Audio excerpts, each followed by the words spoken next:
so these chapters. Yeah. Yeah, I think I remembered why I was so confused like when I found out there was other Percy books and people had so much love for Nico because now I'm Hmm. just like, "Oh, okay, this is why I don't think I was super into him." Hmm. He definitely has like you know, a comeback in this book.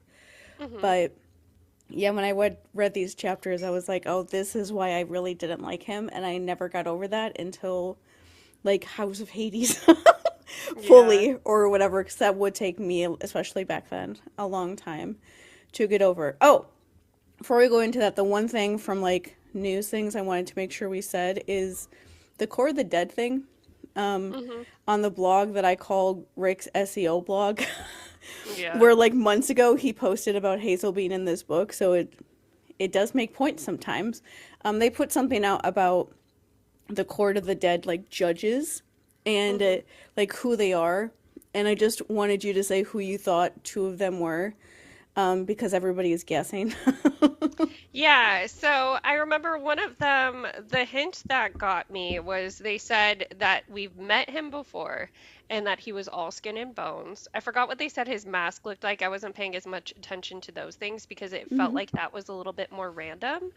But that's Tantalus, and Hmm. you would know it's Tantalus, the skin and bones part, because I mean he can't eat. Like, Yeah. yeah. And So, and then also, there was a yeah, part in that one that said that he had caused problems at Can't Have Blood before. And yes. so, like, well, yeah, Tantalus is. And they even made a comment about, like, I'm not really sure how we got this job. Because it is Hmm. like, yeah, how the heck did he end up doing this? Yeah. But then the second one you thought was, Was Medea. oh, right. And yeah, so there was two where the hints were there and you could definitely make stuff out of them, and one Hmm. where there was no hints at all. So the second one that you can kind of guess is Medea, and the hints that I got was like, well, why would we let somebody like this judge, was kind of a joke at the end. Hmm. Like if you knew her history, why would she be a judge? But the other thing was they said she had like a taste for fire, or she used fire or something like that. And while Medea doesn't necessarily use fire in her magic, like enough that I would say it's a defining feature of her, she is a descendant of Helios. And so Yeah. that's the connection I made to fire. And they said something like she's the last person who should be judging anyone. And I Yeah. could see them saying that about Medea. And either way, Rick, because I think he saw everyone being really depressed on the internet lately, went live on his Instagram, which he never does, for like 10 minutes a day. It's still up on his Instagram to rewatch it, but he just basically gave like a little tour of his office and Oh. was yeah, it was fun.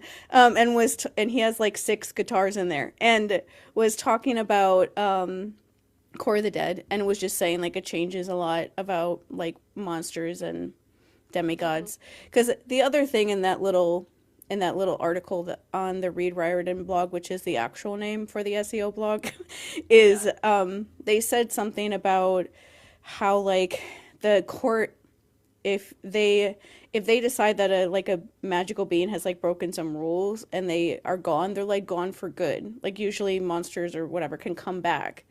But Hmm.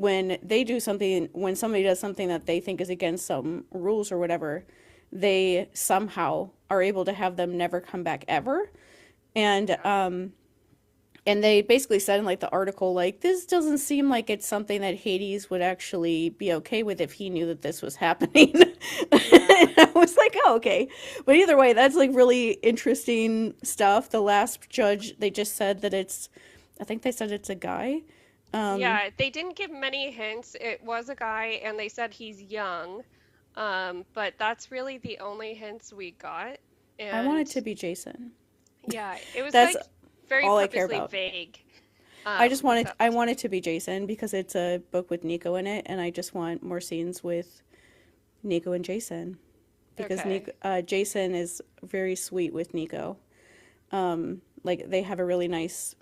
He's kind of like an older brother kind of Hmm. figure for him, even though they're not. He's not that much older than him, really, but still, he's very sweet with him in the later books. And Yeah. that was like that's the scene of like Nico feeling him die way later on that I really don't want to read. But I'm gonna have Yeah. to. But just the idea of that like happening again to Nico, I'm just like, oh my fucking god.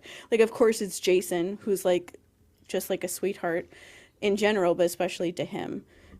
And so I know everyone wants it to be basically everyone wants to see Jason again, and everyone wants Jason to somehow be able to come back to life because Hmm. we don't want to we don't want him to stay dead, even though he's gonna stay dead because it was such a huge deal in the Trials of Apollo books. Yeah. Anyway, now to go back to these very interesting chapters in the Yeah. last Olympian. So, um, trying to think. Let's see. So we start off chapter 7 is called "My Math Teacher Gives Me a Lift," with which, if you know your like Percy Jackson lore, Miss Dodds was the very first monster that we encounter in this series, and she was a fury that was disguised as a math teacher. Mm-hmm. And so we kind of like we know that they're gonna do the plan at this point. So um, let's see. First, they decide they're going to go through one of the two major entrances of the underworld. They're going to go through the door of Orpheus. And so Percy kind of has his own little moment of remembering the Orpheus story. Orpheus wasn't supposed to look behind him when he was leading his wife back to the world, but of course he did. It was one of those typical, and so they died, the end stories that always made us demigods feel warm and fuzzy. Mm-hmm. Yeah. Um, and so they need music to open the door of Orpheus. And this, of course, part of Orpheus's journey through the underworld was he literally moved everybody in the underworld with his songs. Like, Mm-hmm. that's the entire reason he was able to make it through the underworld with, like, not really even any combat skills. I mean, I Mm-hmm. don't know. He probably does have some combat skills, but he did not use them. Mm-hmm. He basically just sang, and everybody, if I remember, it was like Sisyphus stopped rolling up his boulder, and Tantalus stopped trying to reach, and Persephone and the Furies were crying and stuff. And it's just like you're supposed to think of him as like the best songwriter ever. And so yeah, at first they're like, okay, wait, how are we going to do music? Because neither of us are musicians. Mm-hmm. And Percy's like, I have a better idea, and he starts calling out Grover. Now, we found out last week Grover's been missing for 2 months. So at first, you're kind of like, wait, why? Like, how is he going to communicate with Grover now when Mm-hmm. we've been worried with him for 2 months? But he really concentrates on their empathy link. Says, let's see, and as he was concentrating, all he at first all he was getting was a faint hum and like and that's because Grover's been asleep for 2 months. Yeah. Grover encountered Morpheus, who is like, it's one of those gods that doesn't really necessarily have that much mythology behind them, really, even. Like, they might appear in a story where somebody dreams once, but Mm-hmm. yeah, it's God of Dreams. I And know so, Morpheus only from the website millennials my age use to legally download music and the yeah, character in The Matrix. exactly, And I yeah. was like, I know he's a god, but I've honestly never even looked into who he is. But um, if, I was just gonna say, thinking about them naming the character Morpheus, who that character is in The Matrix when he's somebody that puts people to sleep is like enough to think about for at least a half hour. Like the Yes. fascinating idea that they named that character Morpheus. Yeah, I'm sure there's a lot behind that. I bet I could get my brother to go on one of his rants about like this is all the reasons why he's named Morpheus. She probably knows. But yeah, so what I thought was kind of cute and funny about this whole like empathy link thing, because we've seen Grover use it with Percy. We've never seen Percy try to access it himself. Mm-hmm. Plus we have that added complication of the fact that Grover's asleep. So let's see.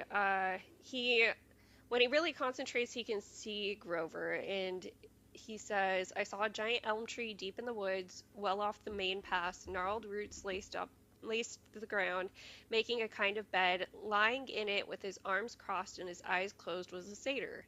So he's basically in a ditch, like you know. sleeping around tree roots covered in twigs and leaves.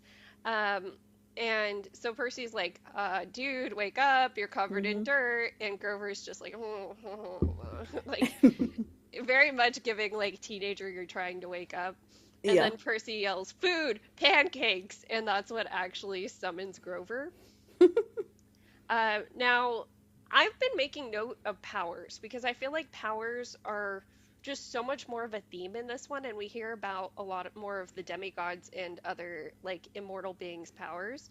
Mm-hmm. Um, and so with Grover, it says a minute later, the tree next to us shivered and Grover fell out through the branches. So now he has this mystical ability to like travel via nature because of his connection with Pan. Mm-hmm. And so they do get him to open up the door of Orpheus for him. He is surprised he's been asleep for 2 months.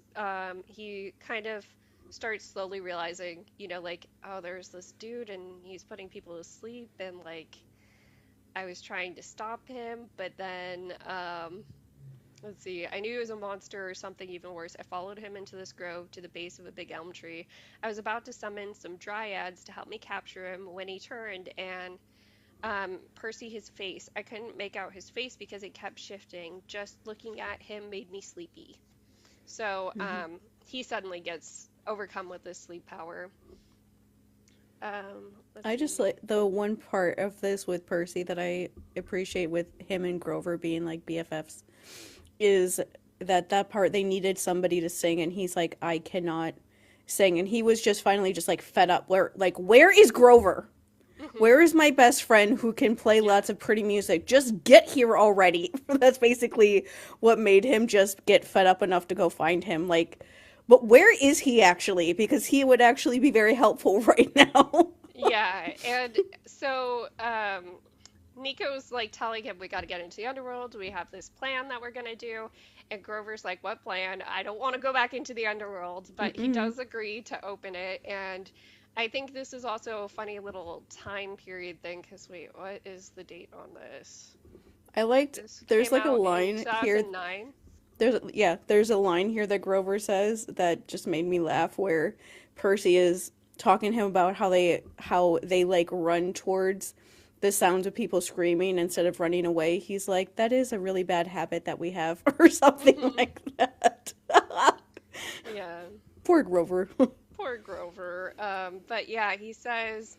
I know a few new Nirvana tunes that can split rocks, but Percy, are you sure you want to do this? Yeah. So, Yeah. um, and the Nirvana thing, like, I need to give people a little time capsule on 2009 was peak emo era, like the original emo era when you think like MySpace emos. Hmm. Um, this was like, well, maybe not peak because It trying was to think. pretty freaking peak. During Well, it was no, still. because Facebook was becoming more popular at my high school, at least during this time, Hmm. but like closer, like a couple years before that, so probably when this was being written was the peak of like emo Yeah, era. like Yeah, 2006 was when Fall Out Boy became. yeah. I don't like Fall Out Boy.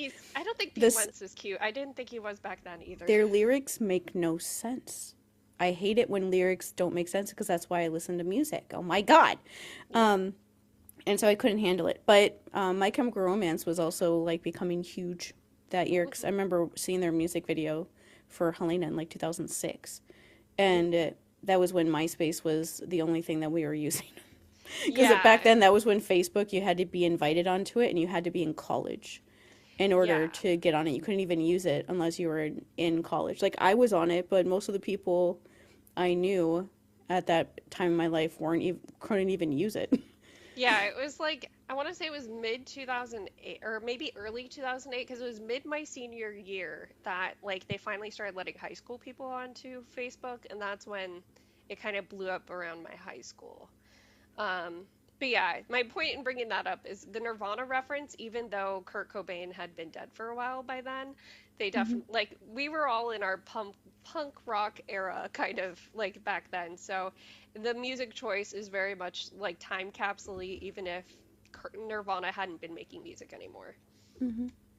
Um, yeah, so um, Grover takes off because Percy's like, "You gotta go tell your girlfriend you're okay, dude." And he's like, "Yeah, oh shit, my girlfriend." So Nico, Percy, and Miss O'Leary then proceed into the underworld. Let's see. So they are going through a dark tunnel, right? And Percy, he is concerned Mr. O'Leary's is too big, but she's like happy and she's like bouncing off the walls and like ready to go back into the underworld, which is really Mm-hmm. cute. Um, One thing that kind of stood out to me here too was once they finally get to like the main underworld, and so they're at the lines of the dead standing outside waiting to get in. Um, it must have been a heavy day for funerals because even the easy death line backed up. And I know we've seen this before in the first one, but like the easy death line and how it's written because it's EZ makes me think of like a tax form. Yeah. And so I feel like that's a Rick joke about, things are certain death and taxes. Mm-hmm. Yeah. Let's see. And Miss O'Leary has a little moment with Cerberus where she's super excited to see Cerberus, and Cerberus is super excited to see her. Mm-hmm. That was also cute. That's when Miss Dodds pops up, right? And Mm-hmm. Miss Well, Dodds, I yeah. think the thing that from this part before is like when they're walking up, Percy notices that Nico looks nervous Hmm. because scapegoats are really good at reading people's body language, but we also usually don't trust what we're thinking. And so he's like, oh, I'm sure it'll be fine. And Yeah. the part that I thought was also important that I think already happened is when they're by like the river Hmm. and they could do it. And Percy is like asking Nico like, what do I do? Like how do I do it? Is there like something that I have to do? And Nico's like, "Oh, we have to like go by my dad's first." And that's a lie. Yeah. Like they don't have to do that at all. Percy could have walked into the river and done it. Yeah. So I don't think that that happened just yet, but let's see. So Nico sees Miss Dodds and he's like, "We're here. I've brought Percy. That's what my dad asked. Now take us to the Yeah. palace." And Miss Dodds picks up Percy and she flies him away. Um, and while he's like dangling up in the air, Miss O'Leary is freaking out because she's like, "You're taking my person. What the hell?"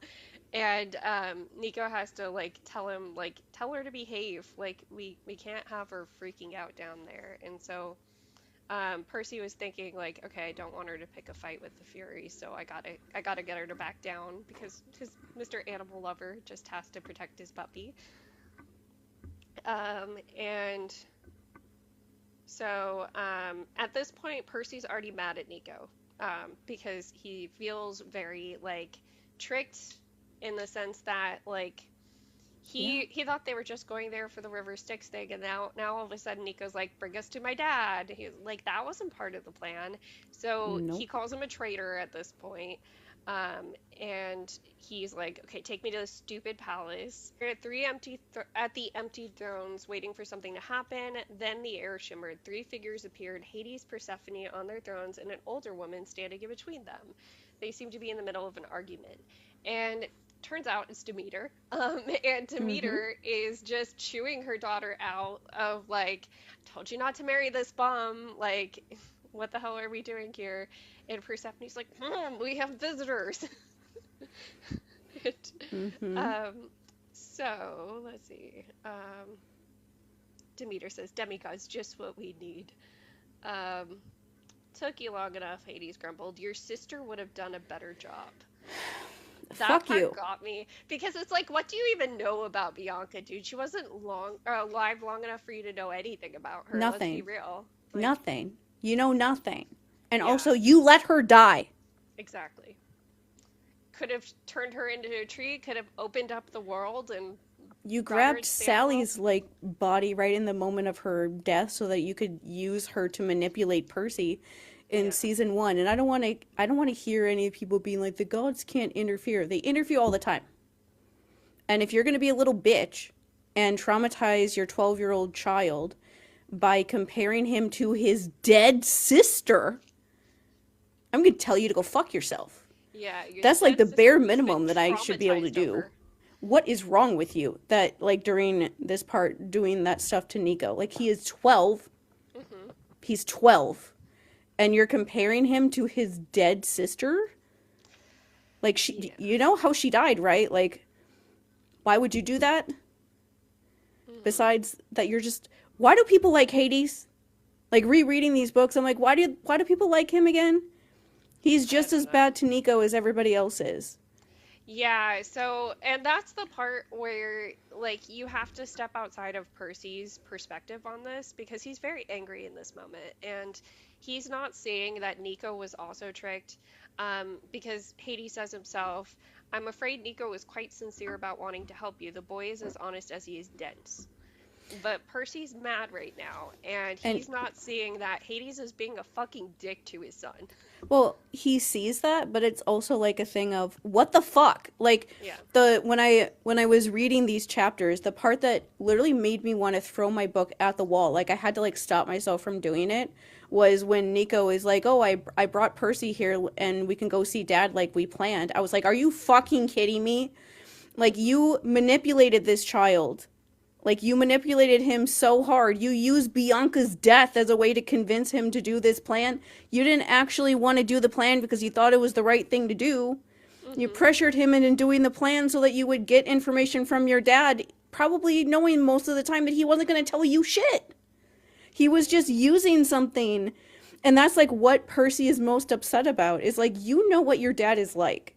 You know that he's not going to tell you anything, and you tricked me. Like you tricked me. You used your sister's death and like the other things we've been through to trick me into going here when I otherwise would never be here. Like this is the next morning. Hmm. Like the he left Charlie's funeral, Hmm. and this is like what he's been doing ever since then. He left Charlie's funeral. He went off with Nico. They went and had that very traumatizing situation with May Castellan, Luke's mom. And now they're here. And it's like this is all happening in one night. This is not exactly what he wanted to experience. Like he has every right to be mad at Nico during this part. People are so weird about Nico that I see people talk about this as if Percy was doing something wrong. I'm like, Nico betrayed him. Hmm. Like this is the prophecy child. Like one of the things that's hard when you're this like the scapegoated person is Hmm. that people like to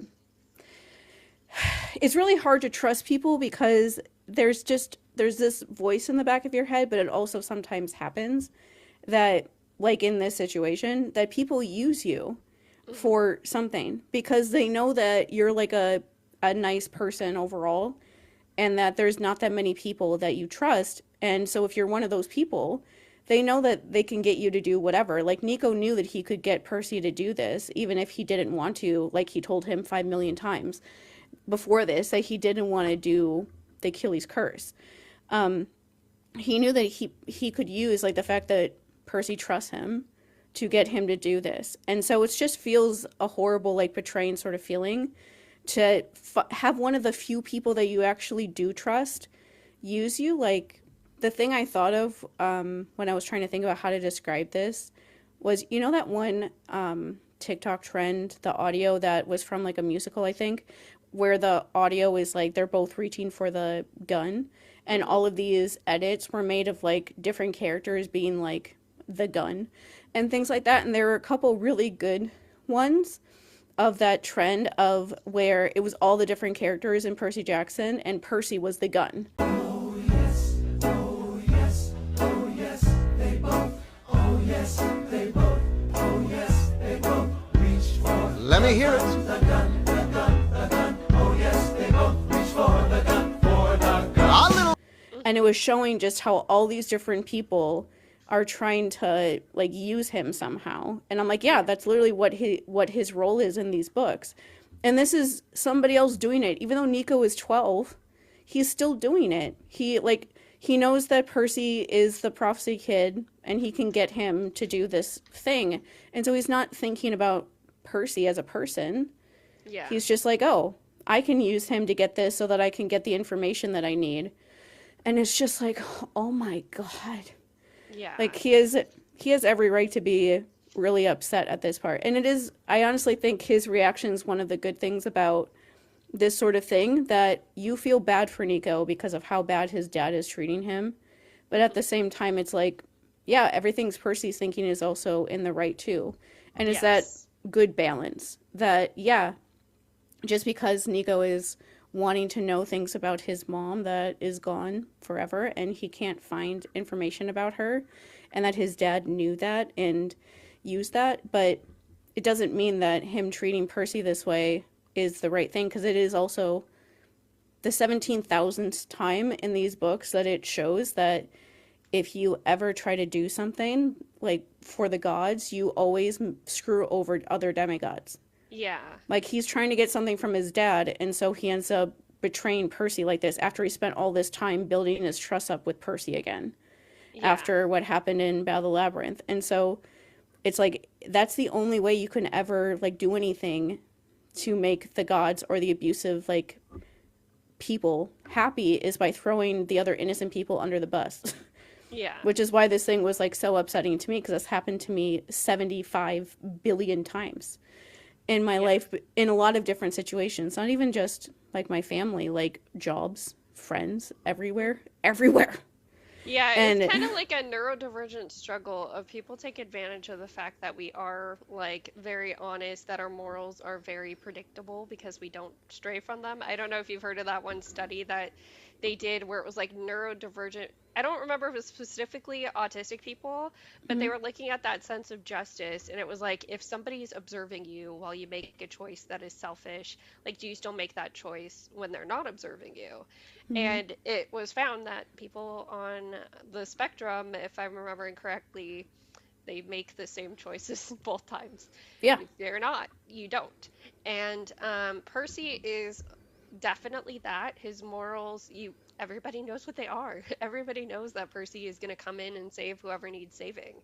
mhm, Um, and I don't know. What I do see that like 12-year-old Nico was like, okay, maybe this is a two birds, one stone situation. Maybe I find out more about my mom and I help out Percy. But that was just extremely naive, knowing who his dad was. yeah. I think honestly, I think Nico justified it by being like, well, I can help Percy out at the same time, and Hmm. so maybe it won't be that bad.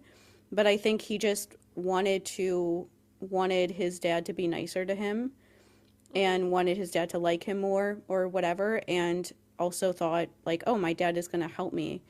And so even though he had to know, like he does during these interactions, that his dad wasn't actually going to do that, Yeah. he still ended up doing it. And I think he was like, yeah, I'm doing this all to help Percy. That's totally the reason why. And even though Yeah.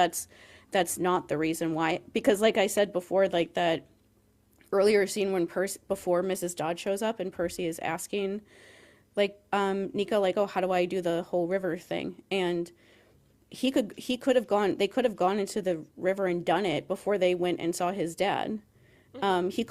He could have told Percy about it. He could have, that is always like the thing with the situations with scapegoats, is the number one thing that makes us so angry. Like in this part with Percy, I was like with him with how angry he was, because the thing that makes us really angry more than anything is when people don't tell us things.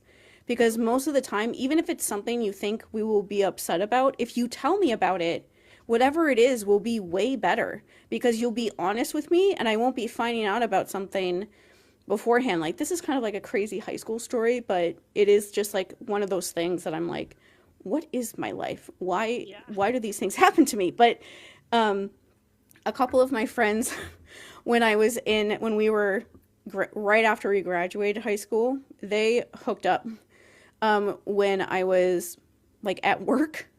And for some reason, probably because of trauma stuff, like my trauma stuff that I wasn't really aware of at the time, they didn't want to tell me. Hmm. And so they didn't tell me for a year. And one of them told like another friend, like in our friend group, and they would like, I don't remember what it was. It was that like pattern recognition shit that just like clicked in my head. One time when we were all hanging out, one of them just like made a joke about the other one. And I just like looked at them and they were drunk at the time. They didn't even remember that they did it. And I was like, they were together and they lied to me about it. And I didn't tell them about it, that I figured it out for 2.5 weeks because I wanted them to tell me. And they didn't tell me. And then finally, somebody finally made another joke like that. And I just told them, I know. And they're like, who told you? You did. Yeah. Like, you told me. I figured this out. And it was way worse because I figured it out myself because I thought that I was stupid and that I wouldn't figure it out. I could tell that something was weird. And I finally just figured it out on my own. It would have been way better if they just told me about it. And it's the same thing, this whole thing with Nico and Percy, where like Nico could have just told Percy, like, I think this is a good idea, but my dad wants to like talk to you when we go to the underworld. They could have come up with like a plan. They could have even just Percy knowing beforehand that Hades wants to speak to him or see him or something as part of him doing this would have left him not feeling completely betrayed. Yeah. Because it wouldn't have caught him off guard. And Nico could have been honest with him about that stuff, but he wasn't because he knew that if he did, there was a chance that Percy wouldn't want to come. In the same way that like my friends didn't tell me because they knew there was a chance that I might be upset or something, that they didn't tell me, or it would make like it weird because we hung out all the time that summer and they didn't want to make things weird. But it was like infinitely worse Yeah. for when I figured it out on my own, in the same way that it was way worse for Percy and Nico, for Percy to find out, like, by him telling Mrs. Dodds, of all people, the person that tried to kill him when he was 12, when he was the age that Nico was when he was tiny and had no idea what was going on. And they had a plan with her, of all people. That's like the worst possible way for him to find out anything. Yeah. And it's like, just tell us what's going on. Use words. I guarantee that even if we are mad, which we might be mad depending on what it is, it will be way better if you just come to us and tell us about it first instead of us finding out about it on our own or from somebody else. That's the worst way to find anything out ever. Exactly. So yeah, we find out that Nico did this whole thing to learn about his mom, and let's see. So Persephone chimes in then, can we please not talk about that woman in my presence? And Hades like, I'm sorry, my dove. I had to promise the boys something. And this is when Demeter kind of chimes in again, like, I've warned you. You're here down in August. We're both stuck down here. Look at this. And it's just, let's see. Demeter. Finish this part Hades and then we'll talk yeah. about Demeter. Let's see. Hold on. Do you ever think about your poor lonely mother? That's a line that sticks out. Hades says, Demeter, that's enough. You're a guest in my house. Oh, a house, is it? You call this dump a house? Make my daughter live in a dark, damp... I told you, Hades said, grinding his teeth. There is a war in the world above. You and Persephone are better off here with me. So essentially, he's trying to be a good son-in-law here. He's like, I'm going to keep you in my realm where the war isn't happening. But yeah, and also, I have to go back a couple steps because hold on, when they see, where is it when they see Persephone? Because there's something that he says when he sees, okay, Queen Persephone studied me curiously. I'd seen her once before in the winter, but now in the summer she looked like a totally different goddess. She had lustrous black hair and warm brown eyes. Her dress shimmered with colors. Flower patterns in the fabric changed and bloomed. Roses, tulips, honeysuckle. And there was something a little bit more girlish about her before too, if I remember. Like, the colors were lighter. Mm-hmm. I can't really remember her exact description. We read one of the short stories. The Sword of before we read Hades. that. Yeah. And I can't remember what her description was like in this, but I remember reading that description of her here, thinking she sounds a little happier. Like, I don't know if that's just me projecting, but No. yeah. That's what I wanted to talk about because I think this is one of those things that every opinion the fandom has will probably going to have the opposite. Because I've seen people comment on Demeter's depiction as something they don't like in this book, and I was like, oh, I love this. Like I already told our friend Sophia, like I love this. I love this so much. Thank you. I like literally started smiling when I read like how he depicted Demeter, and I was like, oh, thank you, sir, for showing her this way. That's a win for us. Like my God, but because the reason why I like that is because women are also abusive. Yes. Like news Yeah. at 11, but like they are, and one of those things with Demeter that is bothersome to us is that a lot of times people are like, "Oh, you're being anti-feminist," or whatever. I'm laughing, but go with it. Yeah. About like showing her that way, and it's like it's written in the character of her myth. She Yeah. literally steals a baby.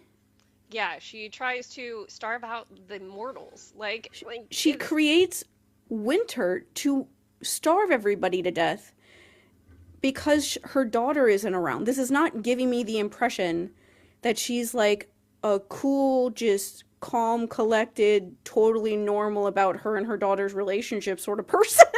Like, no.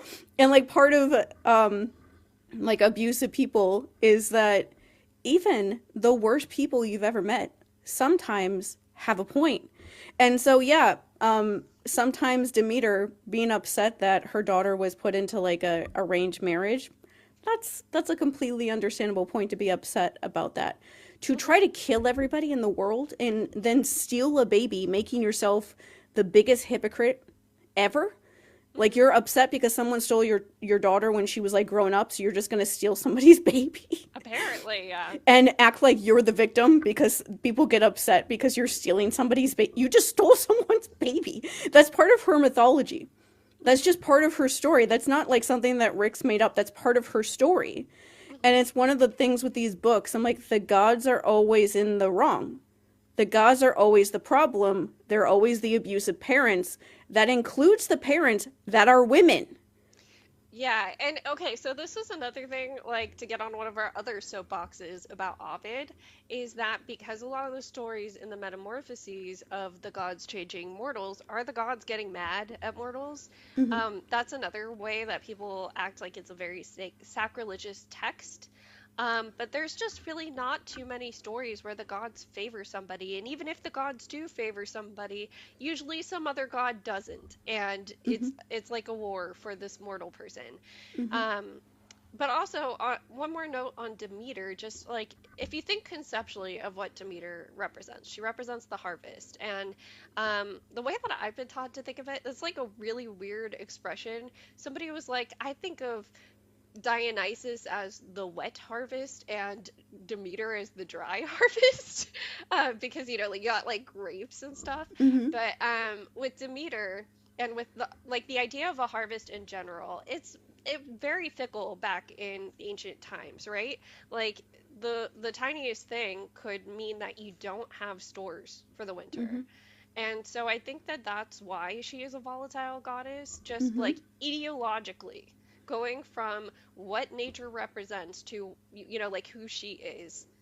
She is a volatile person. Harvests are very sensitive to the elements, to how you take care of them, Mm-hmm. to pests.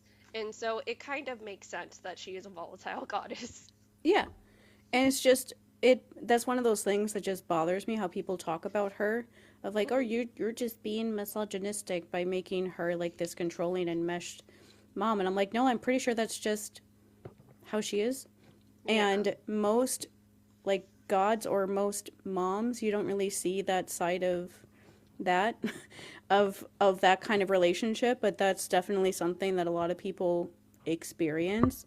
Hmm. And so Demeter is a good example of showing that, of being the horrible mother-in-law that judges everything that Hades does when, like, we know from the Sword of Hades short story that Persephone is happy with Hades. Like Hmm. the very first thing really that she says to Percy really is she says like, "Oh, I'm fine here. Like I'm happy here. Like he's my husband. I'm not afraid of him." When she can tell that like Percy's like worried at first that she's doing this stuff because she like has to or something, she's like, "No. I just want to because I actually like him. I love him and I want to be with him." And Hmm. so I'm really glad that Rick chose that version of it because that's the one that we like. Yeah. But that's why, is because, yeah, it's like equal opportunity. Hmm. She is that kind of overly enmeshed mom that is way wanting to be way too involved in her daughter's life. And Yeah. and so Persephone probably likes it that she's gone for 6 months of the year and can just like chill out. Yeah, she's probably so annoyed her mom is there right now. She's Yeah. like, yeah. But anyways, so this whole argument between the three of them gets broken up by Percy saying, "Excuse me, but if you're going to kill me, could you just get on with it?" Hmm. And so this is where they kind of get a move on with the conversation. Um, so Persephone is very favorable to Percy immediately. You can't go incinerating every hero. Besides, he's brave. I like that. And you like that Orpheus fellow too. Look how well that turned out. Let me kill him just a little bit. Yeah. And she's just And like, no. so Nico then insists, like, hello, I brought him. You said you're going to tell me about my mom. Tell me about my mom. And so what we find out about Maria D'Angelo is she's from Venice, but her father was a diplomat in Washington, D.C. And they met in Washington, D.C. When you and your sister were young, it was a bad time to be children of Hades. World War II was brewing. A few of my other children were leading the losing side. I thought it best to put you two out of harm's way. So I had to ask my brother, who's like a history, especially war, like special interest person, given this line that Hades says, who do we think he's talking about? And he was inclined to think somebody from the Japanese side on, Hmm. like the Axis side of World War II. And that's because the way that he described it is the concept of Bushido, which for people who may not know, that is the samurai code. It's sort of religious, but it's more like a moral code. And that got twisted around by that time, so that, like never surrendering. We think of things when we think of like World War II pilots, we think of like kamikazes, right? The people that would go and not have landing gear or like any sort of what do you call it, parachute or something, and would Hmm. go and crash into somebody, or people going on death marches and stuff. Hmm. And my brother was like, that feels Hades-ish, the fact that it became this death cult and, like never surrender, Hmm. that kind of attitude.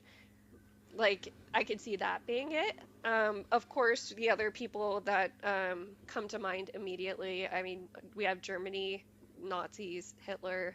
We have Italy also had a fascist regime at that time. Were they under Mussolini during World War II? I Yeah. don't remember. Yeah. So yeah, The um, Phantom usually thinks he means Hitler, but he could mean the Japanese one makes way more sense. yeah. For fitting like Hades, but overall the general thing with the prophecy in the first place was they did that because they said that their kids caused basically World War II, and it Hmm. was huge, this massively huge destructive event that they were like, instead of like, oh, we should maybe be better parents, they were like, let's just stop having kids.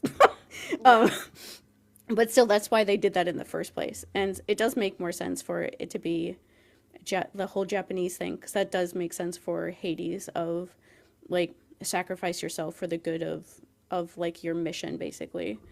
Hmm. That just seems like his kind of energy, I Well, yeah, guess. and I would imagine children of Hades aren't as afraid of death in a battle like that. You know what I mean? Mhm. Mhm. Um, so, and Nico asks at that point, that's why you hit us in the Lotus Casino. And Hades confirms, yeah, you didn't age. You didn't realize time was passing. I waited for the right time to bring you out. And then we also find out the lawyer who plucked them out and then was helping them with their private schools was Miss Dodds. Mhm. She says, I do lawyers and teachers very well. Free us from the casino. You know why, Hades said. This idiot son of Poseidon cannot be allowed to be the child of the prophecy. And Percy calls him out on the fact that Hades is down there while everybody else is fighting Typhoon. Like, hello, what are you doing down here? Everybody's Mhm. fighting for their lives. Olympus is gonna fall. And Hades says, when's the last time Olympus ever helped me, Half-Blood? When's the last time a child of mine was ever welcomed as a hero? And that's his whole reason for not helping out at this moment. Um, let's see. So Hades' plan at this point, what he tricked Nico into bringing Percy there for, was he decided that he's gonna lock up Percy in the underworld so that he can't age, and that Nico's going to get to be the prophecy kid. And the other thing, this was another like abusive parenting moment I, of course, highlighted was part of what he says is, I've told you all you need to know, because that's all we get about Maria D'Angelo is what I said Mm-hmm. earlier. And Nico's like, there has to be more. And he's like, nope, that's what I'm giving you. I did the deal. If you wanted more, if you actually wanted me to follow through, you should have had me swear on Styx. And that just got me. It's like, Mm-hmm. really, you would only give me what you promised if you literally had to, or you would be punished for 10 years? Yep, Yeah. that's what they're like. They So, only tell you as much as they possibly can to keep you like dangling, needing more from them. Why would they give all of that power up by giving you what you want? yeah. So, Persephone does try to make a case for Percy, but she gives up pretty easily. Um, and let's see, what Hades says to her is, "I've spared his life. That's enough. Like, the fact that I'm not killing him is enough here."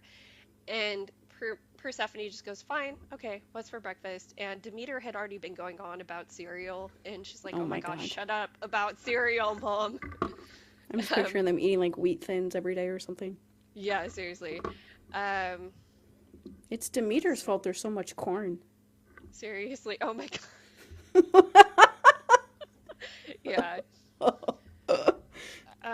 So they go, or he gets put into a dungeon, which leads us into chapter 8. I take the worst bath ever. Um, so right away in this dungeon, he realizes, so Hades said, "Oh, I'll check on you again in 50 or 60 years." And Percy's like, "Wait a second, this is a dungeon in the underworld meant for dead people. I'm gonna run out of oxygen before we get to 50 or Yeah, 60 years. there's What the like hell?" there's no windows. He's just Yeah. in like a room with nothing. That's Yes. not going to work very well for him. And then he falls asleep at some point and has a dream. He sees Rachel for a bit, and so the Rachel part was a little bit hard for, because it goes from Rachel to something else very quickly. So, Hmm. Rachel's on her little vacation that she invited Percy to. We see Mr. Dare reading his Wall Street Journal. We see Mrs. Dare, and she was reading Condé Nast Traveler. Why'd she be reading about vacations while she was on vacations? I wasn't sure. Rachel's there in Bermuda shorts and a Van Gogh t-shirt. I thought you would appreciate that one. Van Gogh's my favorite artist, so I was like, yeah. Yeah. And then like Percy starts thinking about, I'm supposed to be on that vacation. I'd really rather be there right now. But then the scene changes, Hmm. and that's when he is back at the St. Louis Arch from the Lightning Thief.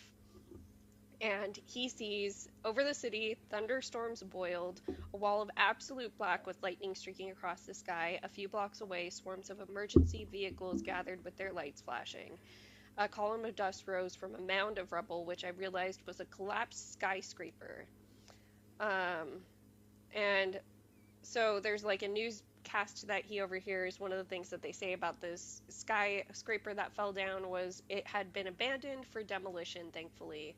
Um, let's see. But then Percy sees other things in this vision of the sky.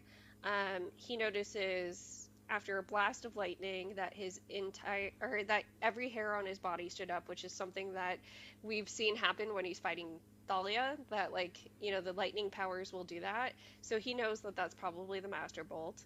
He Hmm. sees Artemis's chariot being pulled by reindeer and a fiery golden comet that he was pretty sure was Apollo. Hmm. Um, Typhon had made it to the Mississippi River. He was halfway across the U.S., leaving destruction in his wake, and the gods were barely slowing him down. He was like locked in like basically like a prisoner room Hmm. with no air. And so he probably passed out because that's what you do when you can't really Yeah. breathe. And so then he suddenly like wakes up and and Nico is standing over him. Anyone at all standing over him, he's going to react this way because they just trapped him in here and told him that they will come back to get him in 60 years. Yeah. And so he wakes up and just immediately is like attacking Nico. Yeah. And he's like, why should I trust you at this point? And Nico's just like, you have no choice. It's Percy, I swear on the river Styx, I didn't know what he was planning. Percy yells at him, you know what your dad is like. He tricked me. He promised. Look, right now we need to leave. I put the guards to sleep, but it won't last. And so Nico then uses this sleeping power to help them escape and get to Styx. So something to note here, because again, I said like powers seem to be a huge theme throughout this novel. Every time we came to a skeleton guard, Nico just pointed at it and its glowing eyes dimmed. Unfortunately, the more Nico did it, the more tired he seemed. Which, like, by the time that they get pretty much almost caught, like alarms start blaring that Percy is broken out, Nico's practically falling asleep in Percy's arms, and he's like dragging him through the underworld. So they do get saved though, because he eventually sees Miss O'Leary, and Miss O'Leary helps them out. He says, can you give us a ride to the Styx? And she got excited, so he puts Nico on her, and they go to Styx. Let's see. Once they get off Miss O'Leary's back, he basically ends up feeding Nico his entire ambrosia, like, squares. Which, I don't know, I feel like, because Rick doesn't talk about their provisions too much, so the fact that he's making a note here, like, Percy's out of everything. There's a Like, point to that. Yeah, there's a point for sure. to that, yes. I also liked, because I don't remember, do you remember when the Tobey Maguire Spider-Man came out? Yeah, it was when I was in high school. It was like 2001, 2002, somewhere in there. Okay, because of course, there's like a tiny Spider-Man reference. It's Nico's like falling asleep while Percy's trying to shove ambrosia in his face, and he's like, "With great power comes great need to take a nap." Yeah. Yeah. So Instead comes great responsibility. yeah, I thought that was cute. Yeah. But yeah. Anyways, they decide once they get to the River Styx, they gotta act soon because like, hello, the alarms. There's people coming after them. They don't want Hades to run into them.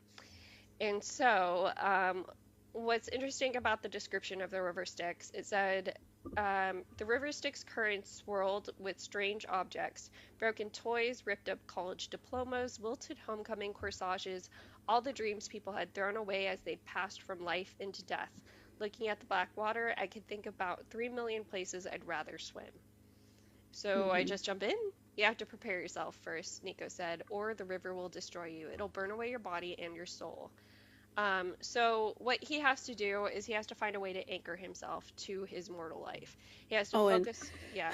One part from this that I think already passed, but I'm not sure, is when they first get to the river, Nico is like, he suddenly is like, Percy, you don't have to do this. And he's like, what? And when I was reading this, I was like, excuse me. Like, that's the kind of stuff that people do to like scapegoat people a lot, where they'll do all this stuff, and then when you're about to do it, they're like, oh, but you don't actually have to. And I'm like, and I just look at them like, bitch, like, yes, I do. You did all of this work to get me here. Are you kidding me that you're gonna back out now that I'm actually about to go through with your stupid plan? Like, yeah, now I'm gonna go do this now, thanks. Like, you did all these things to happen, for this to happen. The least that we can do is actually go through with it. And it's just one of those things of like, are you getting cold feet the moment before he does it because it finally occurred to you how dangerous this is? Yeah. Well, so the reason that Nico starts saying maybe we don't have to do this is because Achilles approaches them. Yeah. And Achilles says, I warned the other one not to follow my path. Now I will warn you. And Percy's like, wait, you spoke with Luke? Do not do this, he said. It'll make you powerful, but it'll also make you weak. Your prowess in combat will be beyond any mortals, but your weaknesses, your failings will increase as well. You mean I'll have a bad heel? Couldn't I just, like, wear something besides sandals? No offense. I thought that was cute. But yeah, so let's see. The heel is only my physical weakness, demigod. My mother Thetis held me there when she dipped me in the Styx. What really killed me was my own arrogance. Beware, turn back. And so, like Percy starts making the case, Luke did this, I kind of have to, because we're fighting the opposite sides, and we have to be evenly matched, come on. And so Achilles gives him some advice. Let the gods witness I tried, hero. If you must do this, concentrate on your mortal point. Imagine one spot of your body that will remain vulnerable. This is the point where your soul will anchor your body to the world. It'll be your greatest weakness, but also your only hope. No man may be completely invulnerable. Lose sight of what keeps you mortal, and the river Styx will burn you to ashes. You will cease to exist. And Percy's like, I don't suppose you could tell me where Luke chose, could you? And yeah, so Achilles leaves, and Percy, I kind of liked this part of Percy actually being really methodical about the spot he chooses. Because, so what he says is, I concentrated on the small of my back, a tiny point just opposite my navel. It was well defended when I wore my armor. It'd be hard to hit by accident, and few enemies would aim for it on purpose. No place was perfect, but this seemed right to me, and more dignified than, like, my armpit or something. Yeah. Wait, hold on. One guess where Luke's is. Is it his armpit? Oh my god. That made me laugh out loud when I was reading this part. I was like, Rick, you're so funny. Just calling Luke a loser at every possible moment. Yeah. Okay, anyway. But yeah, I the way that Percy thought about it was very, like, like methodical, like you said. Like, okay, I'm the only because the thing that this moment I liked with Achilles, because a lot of the stuff that Achilles was saying doesn't apply to Percy, because he's not doing this because he, like, wants unlimited power. He's like, well, the person that I think I have to fight and kill has this curse already, and so I'm never going to be able to beat him if I don't have it too. And that's the only reason why he wants to do it. It's just because Luke did it first, basically.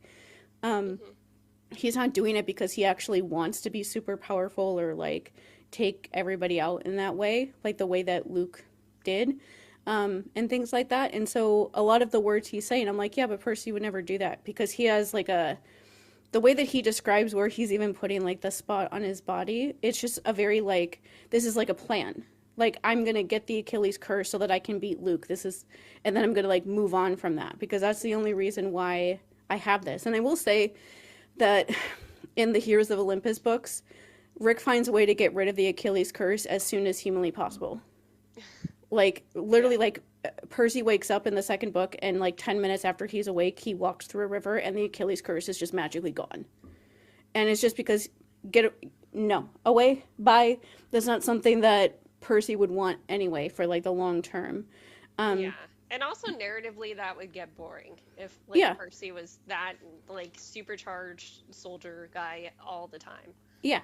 And so I really liked just him thinking about it, because it just shows how everything with all of this stuff is, like, I'm just doing this as, like, a plan, as, like, a way to, like, meet the goal that I have, which is to not die, and for everyone that I love also to not die. That's it. It's just he's using everything as, like, a tool. Instead of being, like, seduced or whatever by the power of it, he's instead like, I'm going to use this and then immediately, like, drop it. Like, if he was in, like, Circe by Madeline Miller, he would have used, like, the stupid thing that she got from... Wooly. Yeah. Or no, the sea creature thing. The sword thing. Oh, yeah, Trigon. He would have gotten that sword thing, so he could have done that to Luke and then immediately just been like, bye! And just dropped it. Instead of, like, Circe, where she just, like, travels around with it for the longest time. He would not have been able to stomach ripping it off of Trigon. No, that would have made him really sad. Yeah. Like, he would have been really upset about that. But anyway. Yeah, now but is anyway, when... he goes into the river Styx. So, what he describes it as is, imagine jumping into a pit of boiling acid. And he said you still wouldn't be close to understanding what it felt like if you imagine that. So he submerges himself and he says, "For the first time in my life, I couldn't breathe underwater." Now, here's where I messaged Shannon, and this, like, I read Battle of the Labyrinth on live. I didn't do that with this one because I'm a little too busy for it this time. But Hmm. when I would read, like, on live, people could see it happen in real time where I'd be like, wait a second, but there's a mythological thing. Is that going to come up? Because my first thought is the rivers of the underworld are fed into by the ocean. It's how, like, Odysseus is able to get into there, right? Hmm. And so I'm like, wait, he couldn't breathe down there and he can't just like use water powers down there. And like we've read The Sword of Hades too, like knowing that he uses it on the river Lethe. Like so I don't know why for this one I was like, wait, why is he acting so powerless in this water? It's just But because it yeah, hurt a lot. it just hurt a I lot, think it's yeah. just because it hurts a lot in the way that when you're in a lot of pain, you like you hold your breath. I think it was like that kind of thing of Hmm. like, oh my God, I can't do this. Yeah, so he says like this is his first time ever feeling that sensation of like I might drown. And as he's in there, he starts seeing, faces of loved ones. He sees Rachel Grover Tyson. He hears his mom's voice, Tyson's voice, even Grover saying enchiladas. And he starts feeling like he is losing his coil to the mortal world at that point after that because of how bad the pain was. He said the pain of Kronos' scythe had been nothing compared to this, which is also another frame of reference Hmm. for this. Um, so then he hears a familiar voice. The cord, remember your lifeline, dummy. Suddenly there was a tug in my lower back. The current pulled at me, but it wasn't carrying me away anymore. I imagined the string in my back keeping me tied to the shore. Hold on, seaweed brain. It was Annabeth's voice, much clearer now. You're not getting away from me that easily. The cord strengthened. I could see Annabeth now standing barefoot above me on the canoe lake pier. I'd fallen out of my canoe. That was it. She was reaching out her hand to haul me up, and she was trying not to laugh. She wore her orange camp t-shirt and jeans. Her hair was tucked up in her Yankees cap, which was strange because it should have made her invisible. You're such an Hmm. idiot sometimes, she smiled. Come on, take my hand. And that's essentially what like pulls it, gives him the strength to pull himself out of Styx is this memory of Annabeth, which like this is the blaring romance starting right here Hmm. because Yeah. like it's so like subtle because of course Percy's like I don't understand why it's Annabeth but like I'll go with it. I'll take her hand and she can pull me up.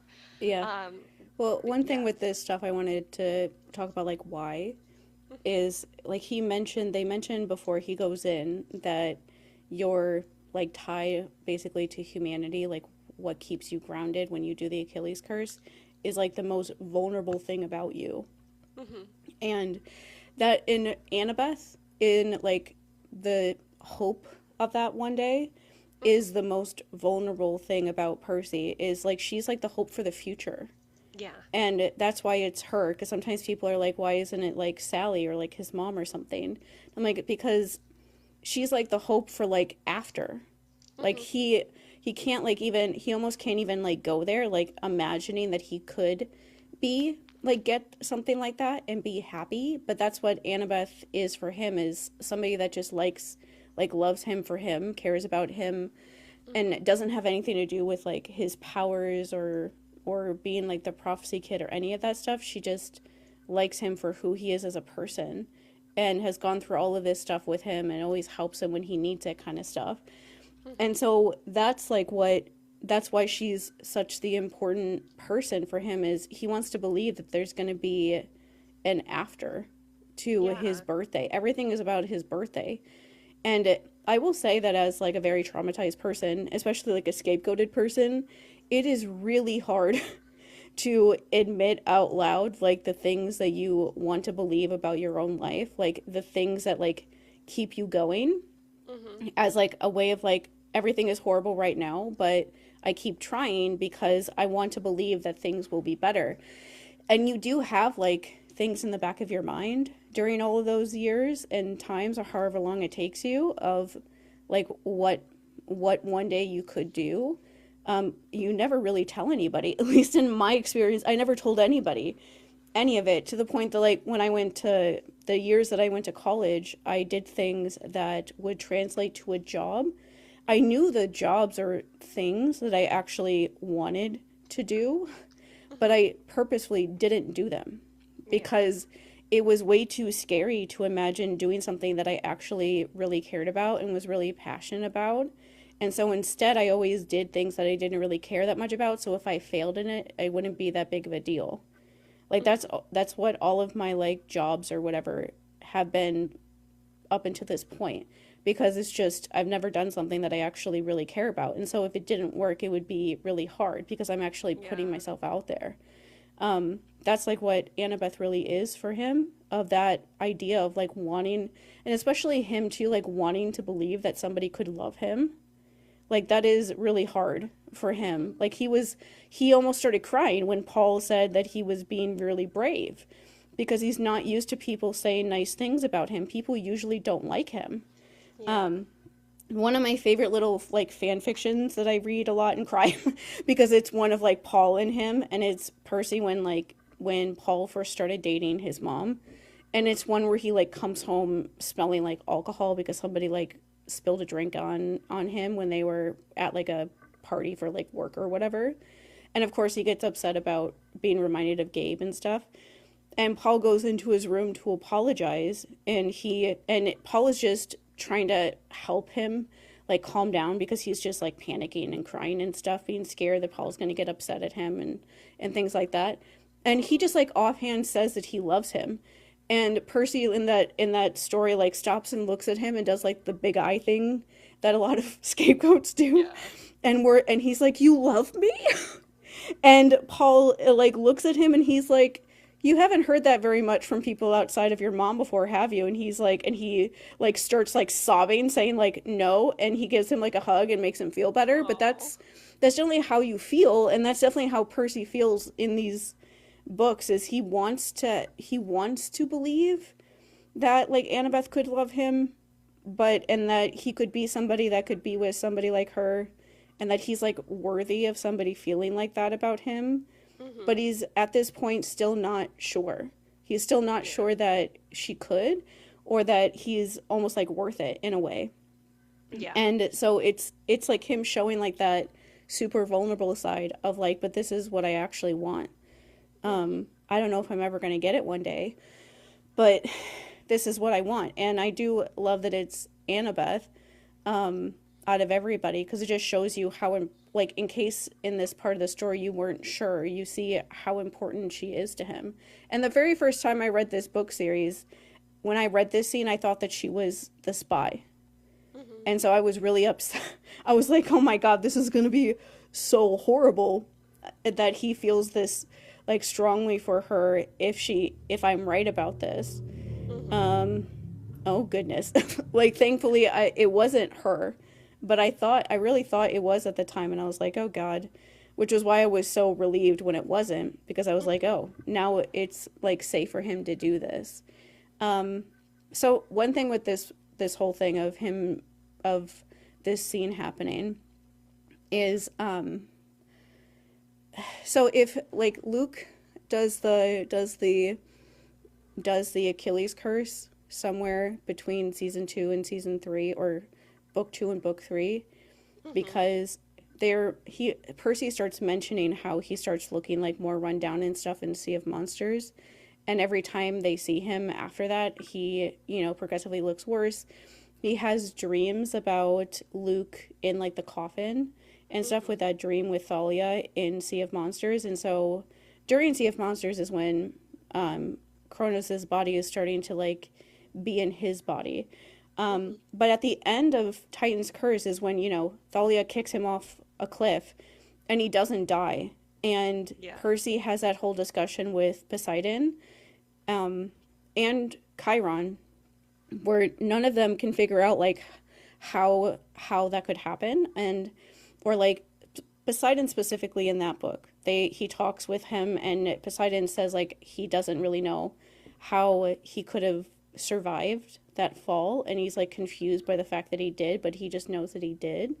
Mhm. And maybe he had the Achilles curse idea already, but he just didn't want to mention it at the time.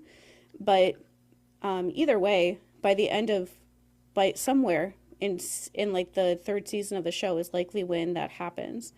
And so the show could show us that. That's And true.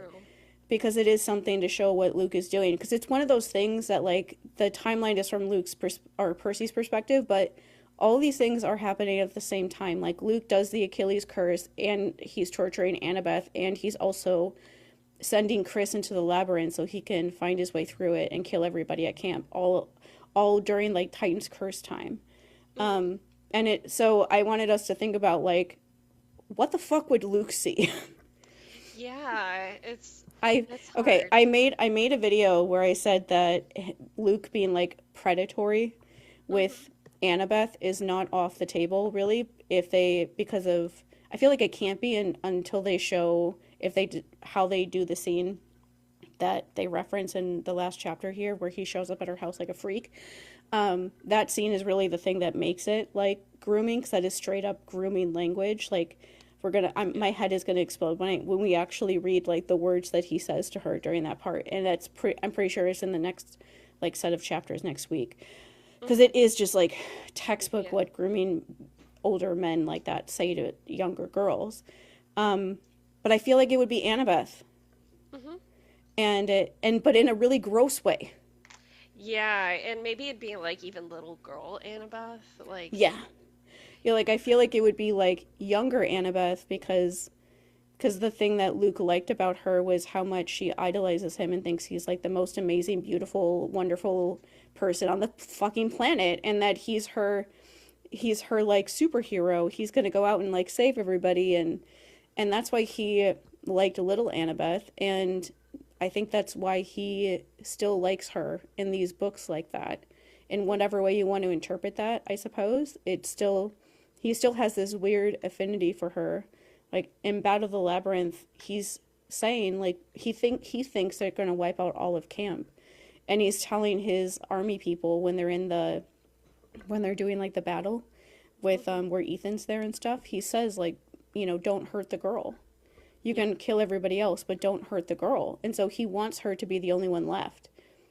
That's gross. But it's just he has this weird affinity for her, and I think it's a thing of like she makes him feel really good about himself in like a yeah. way that is not to do anything actually to do with her. She's literally just like of like almost like a source of like him feeling better about himself. It has nothing it like she's like almost like a blank slate in a way. Like with abusive people, they do care or have feelings for people, but it's very different from how anyone else would feel. Like Percy loves Annabeth because of who she is as a person and how she challenges him, how he has to like prove himself to her, how she just understands him and things like that. But he actually knows who she is as a person, and that's why he loves her. It doesn't have anything to do with him. He's not getting anything out of it.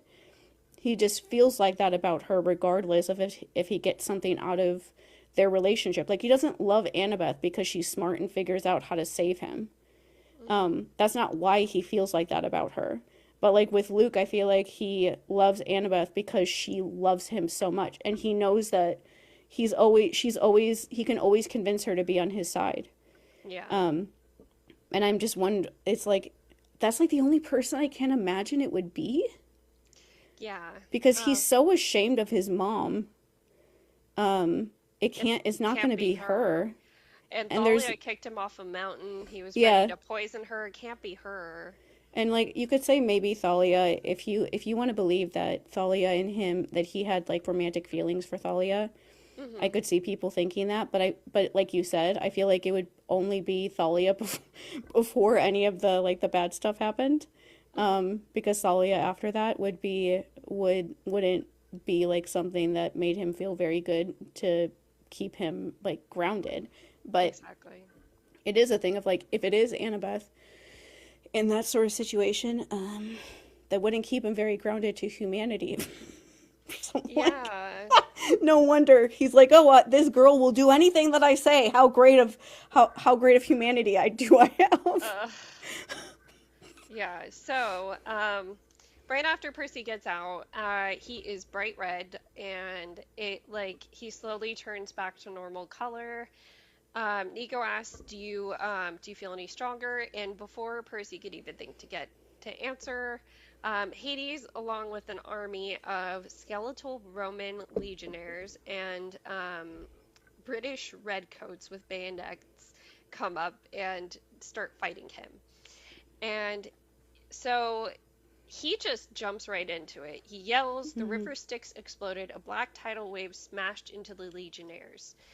Spears and shields flew everywhere. Roman zombies began to dissolve, smoke coming off of their bronze helmets. Um, and like this battle goes on. He's fighting much like what we hear of Achilles, and I mean it's more Achilles in secondary stuff than even because I can't remember if Achilles' battle descriptions are the epic, like, nobody can take him down in the Mhm. same way in the Iliad as they are in, like, more modern sources. More Mhm. modern sources being, like, Madeline Miller, for example, has him literally dancing around a battlefield, cutting people down like it's no big deal. Mhm. And Percy is doing that while getting stabbed with bayonets and shot at and stuff, which we don't find out until he realizes everybody's gone because he's on top of Hades with his knee on his chest and a sword to his face. Mhm. And he's like, "Why is no one protecting Hades?" Oh, that's because there's nobody left. And Yeah. he's like full of bullet holes and stuff in his clothes. And he's like, "Whoa." Yeah. And just as yelling in Hades' face as he Yes. deserves. Just because I'm a nice person, I snarled, "I'll let you go, but first tell me about that trap." And then Hades dissolves into nothing, and they find out nothing from him. Um, and Percy says, "I think the river thing Wait, worked." wait. The Yeah. part that's funny about the buildup is like Nico just like can't even speak because he's just like, "Oh my God, you did all of that," and then Yeah. Percy that line of I think the river thing worked, and Nico's like, "You think?" And I Yeah. was like, "But that is just like Percy Yeah. of just that's just what he sees it as. It's useful. It's Hmm. a tool for him, and so he's going to use it while he has it, but he doesn't take it like he's not like I'm so cool, I'm so powerful because as like my millionth reminder, Percy does not see being really violent as a good thing because Nope. his stepdad beat the shit out of him for 6 years. Yeah. Just to be really really blunt about it. He doesn't see being violent as something to be proud of. He doesn't think that he's cool because he has the Achilles curse. Hmm. He wishes that he didn't, but he has it, so he's going to use it when he needs it. But Yeah. that's all he's using it for. He doesn't think that he's cool when he's doing this stuff. Just to like remember that about him. Because that is one of those things about this the rest of the book now is that most of the other demigods don't know that he Hmm. has the Achilles curse, so they must just think like what the fuck when some of the stuff that he does do, they just must be like how is he doing Yeah. this? Because they don't know why he can. Yeah, so after this battle, he tells Nico, "Go back to your father, tell him he owes me for letting him go, find out what's going to happen on Mount Olympus, and convince him to help." And Nico's like, "I can't convince him. Why do you think I can?" And Percy's like, pretty sure you're the only chance we got. Yeah, So and you gotta do it." also this part I thought was good just to because he's telling Nico like Nico wants to come with him. Yeah, And and he's like, "You owe me too." he's like no. It's like I don't like you have to we have to build back like complete trust in me again. And Hmm. he's just like stay here and work on your dad, just stay here. And because I don't want you to he's basically saying it without saying it like I don't want you to come back with me right now. Yeah. But that is true. Like they're in the most important thing ever. He has to be able to trust everybody that he's around, and Hmm. whether Nico likes it or not, he he definitely fucked that up.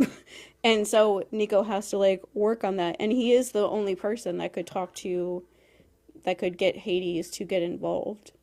Hmm. Whether he thinks Hades will never listen to him or not, it's like, well, there's nobody else that has like a chance. you at least have a chance of him listening to you and not just like throwing him into a room where he will suffocate to death after an hour, Yeah. like he did with Percy. So it's got to be him. He's the only one. Yeah. So Percy basically is like, you're gonna be able to do the most down here. Um, go back to your father, work on him. You're the person who might be able to get him to listen. And Nico says, that's a depressing thought. All right, I'll do my best. Mm-hmm. So they part on okay terms considering everything that happened. It Yeah. seems like Percy's like, I get it, but also that was really fucked up, guy. Yeah. Yeah. Yeah. So then we get into chapter 9, Two Snakes Save My Life. Percy comes up in New York with Miss O'Leary, makes a little remark about, I wonder what people are seeing when they see Miss O'Leary bounding down New York streets, but whatever. He makes a second phone call at this point, so he's made 2 phone calls on cell phone, and he's calling Annabeth. Um, let's see. This time Annabeth picked up because last time she didn't. He ended up leaving a message. Um, and they're on their way. She said, like you asked, almost to Queens Midtown Tunnel. But Percy, what are you planning? We left camp virtually undefended, and there's no way the gods. Trust me, I'll see you there. And so he makes his way to the Empire State Building. He sees 3 Delphi strawberry service vans outside. Um, and the campers that came with are Pollux, Selena, the Stoll brothers, Michael Yu, Jake Mason, Katie Gardner, Annabeth. Chiron comes out, but he doesn't stay. And then Percy remarks, there's nobody from Ares. Yeah. Yeah. Did a head count, 40 campers in all. So besides the named ones, there's other ones too. Not many to fight a war, but it was still the largest group of half-bloods I'd ever seen gathered in one place outside a camp. Mm-hmm. Everyone looked nervous, and I understood why. We were probably sending out so much demigod aura that every monster in the northeastern United States knew we were here. Mm-hmm. But yeah, as he's seeing, there's a sea of kids here. One of them might be the spy. Yep. That's like his next thought. One of them is a spy, and they are. Yeah. Let's see. So Annabeth comes up to him and she just makes a really quick remark, like that this is all that Percy kind of lets happen before I think he's gonna tell her, which is like, he looks at her funny and he's like, oh, it's nothing, but he's still thinking about the River Styx thing. See, just remember your strengths and beware your weaknesses, is what Chiron leaves him on. And Percy remarks, it sounded eerily close to what Achilles had told me. Then I remembered Chiron had taught Achilles. That didn't exactly reassure me, but I nodded and tried to give him a confident smile. So then they go into the Empire State Building. They do the whole like routine that they always end up having to do with the guard there. We want to go to the 600th floor. There is no 600th floor. Okay, we're demigods. Let us up. Like, let's get something straight. The Abbey Lee Dance Company has one president, and it's me. They go up to Olympus. Annabeth says, you look different. Where exactly did you go? Tell you later. Come on. And then, let's see. Annabeth made a face when they're passing by stuff and they see something of Hera's, a statue of Hera, and she's like, oh, I hate her. And Percy's like, wait, has she been messing with you? And because she was really mad at her in the last book. Mm-hmm. And she says, just little stuff so far. Her sacred animal is a cow, right? Right. So she sends cows after me. And Percy's like, wait, cows in San Francisco? Oh, yeah. Usually I don't see them, but the cows leave me little presents all over the place. In our backyard, on the sidewalk, in the school hallways. I have to be careful where I step. She's just sending cow poop her way. It'd be really easy if Hera was ever mad at me for her to mess with me. Yeah, because you're like right in the middle of a bunch of cows. Mm-hmm. Oh my gosh, yeah.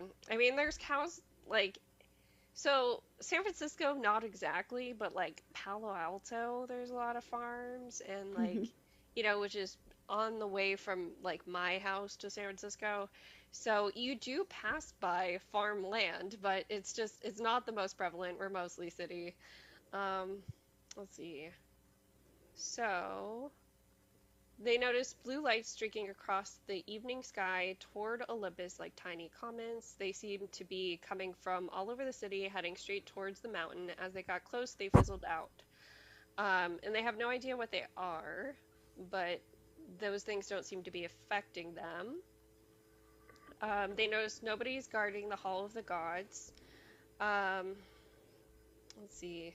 Of course, room doesn't cover it. The place was the size of Madison Square Garden. High above, the blue ceiling glittered with constellations.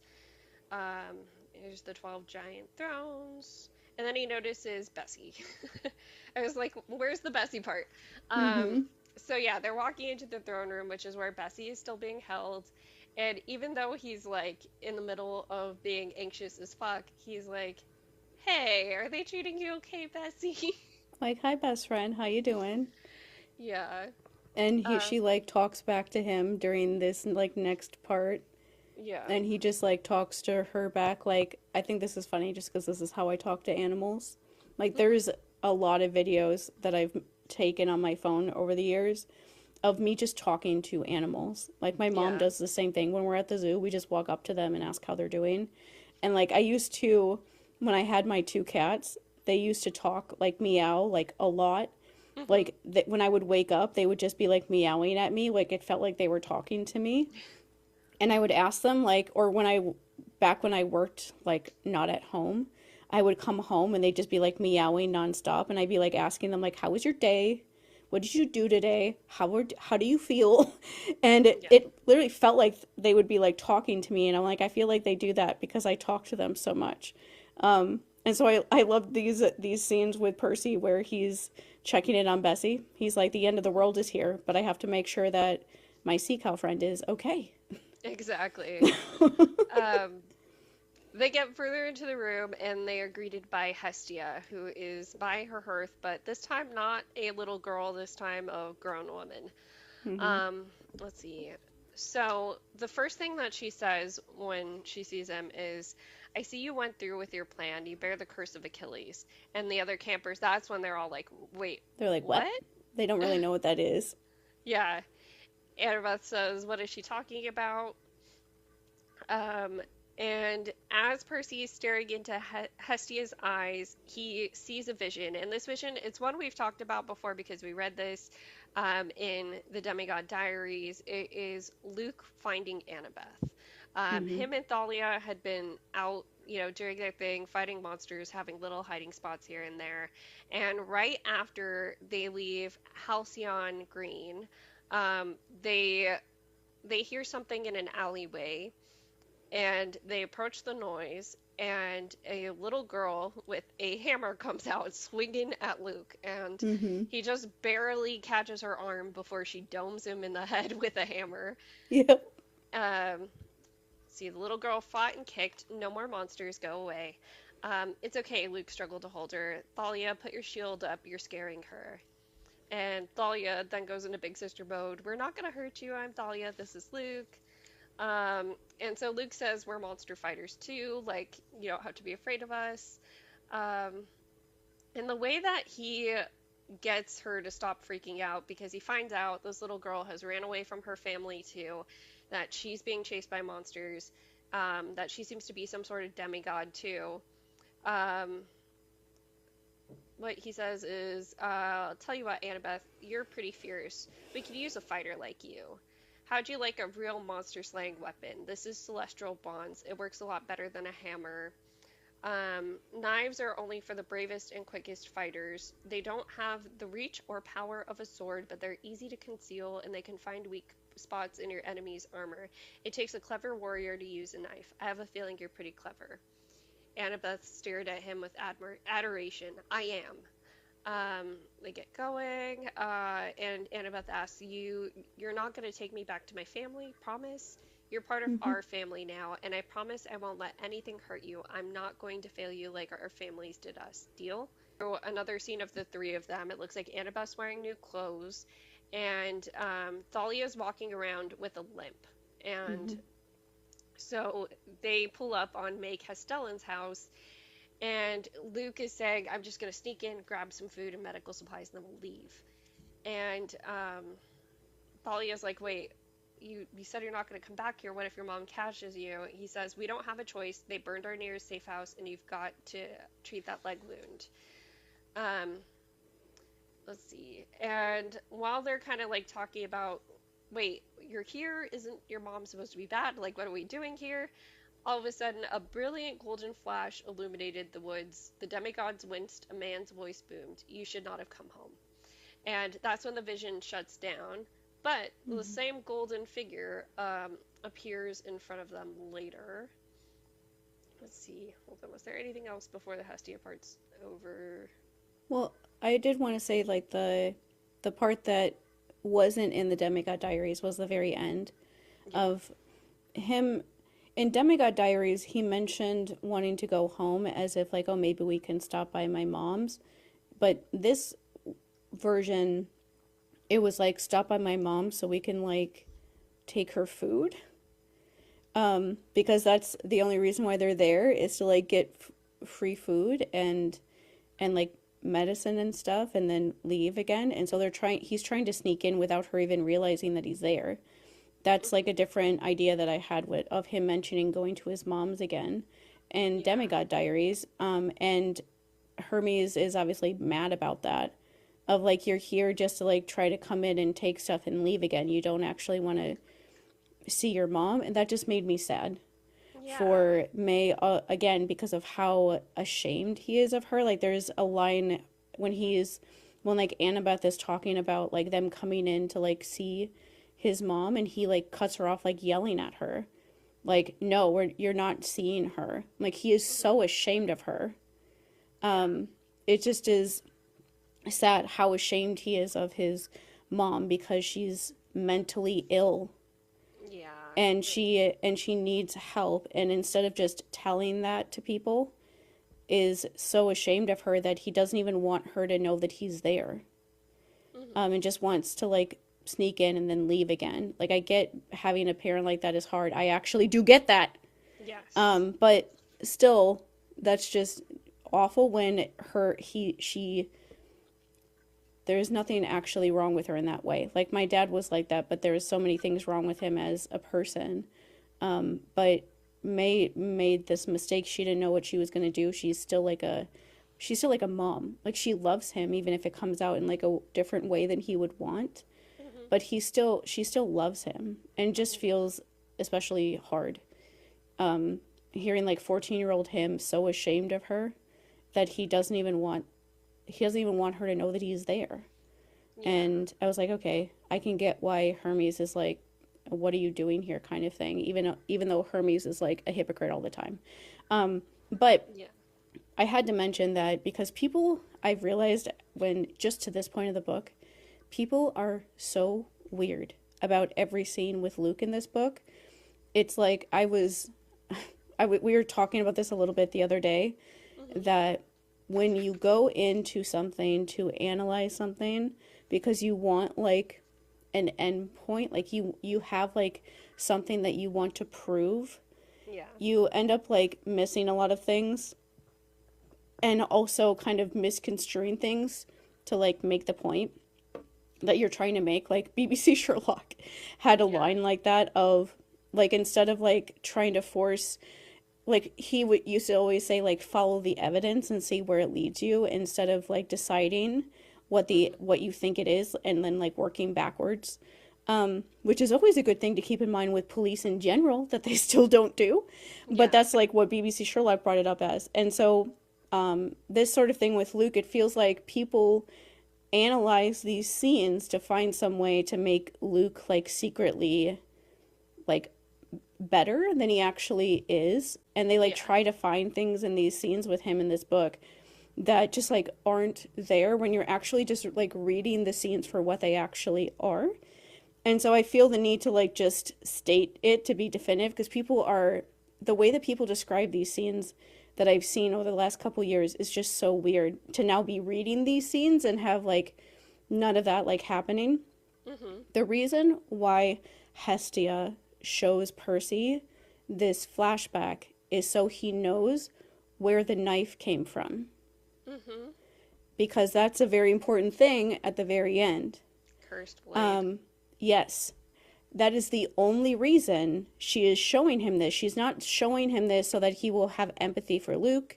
He's not showing him this so that he will be nicer to him or think that he can be saved or that he can be redeemed.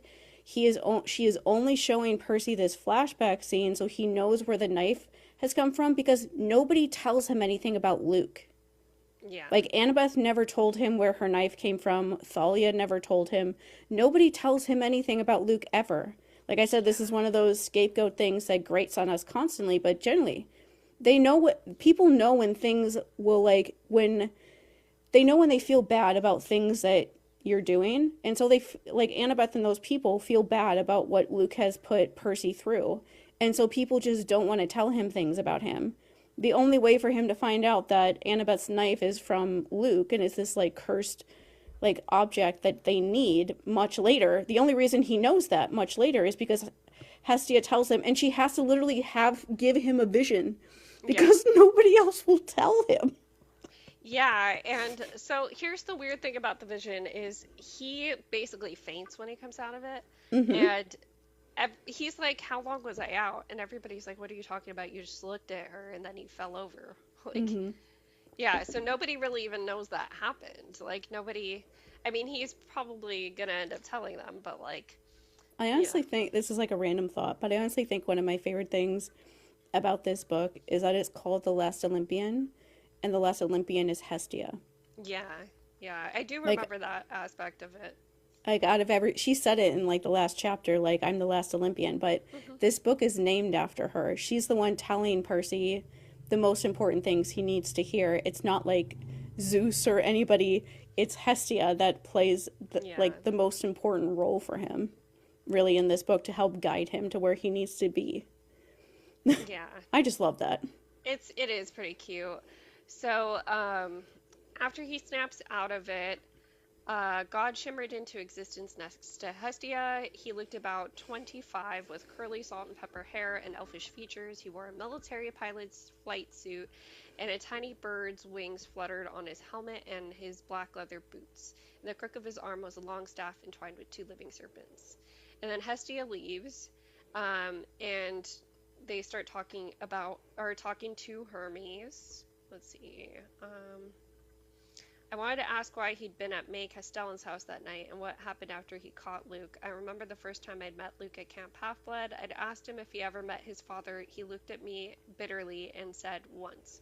But I could tell from Hermes' expression that this was not the time to ask. Let's see. So Percy says hello to Hermes, and then George and Martha chime in, what about us? I thought that was pretty cute. Did you bring us a rat?